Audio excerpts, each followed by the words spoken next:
Naisip mo na ba kung sino ang pinakaunang clown? Bago pa man ang makukulay na peluka, mga pulang ilong, malalaking sapatos, saan nga ba talaga nagsimula ang mga clown? Halika't maglakbay tayo sandali sa nakaraan. Ang ideya ng isang clown ay mas matanda pa sa iniisip mo.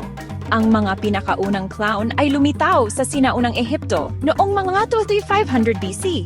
Sila ang mga komedyanteng naglilibang sa mga pharaoh at korte. Mabilis nating laktawan ang panahon patungo sa sinaunang Gresya at Roma.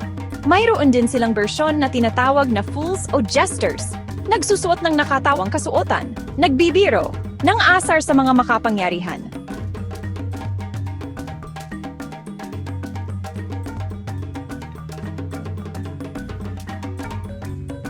Ang klasikong itsura sumikat sa Italia noong ika-16 siglo.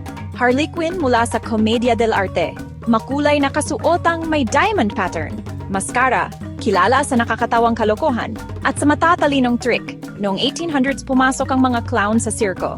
Joseph Grimaldi, ama ng modernong pagiging clown, unang gumamit ng puting pampaganda sa mukha, sobra-sobrang makeup, slapstick comedy.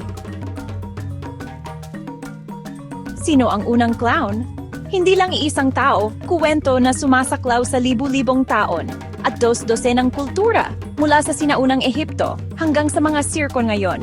Narito sila para patawanin tayo at minsan para pag-isipin tayo. Salamat sa panonood, pindutin ang like button, mag-subscribe para sa mas marami pang mabilis na pagtalakay sa kasaysayan.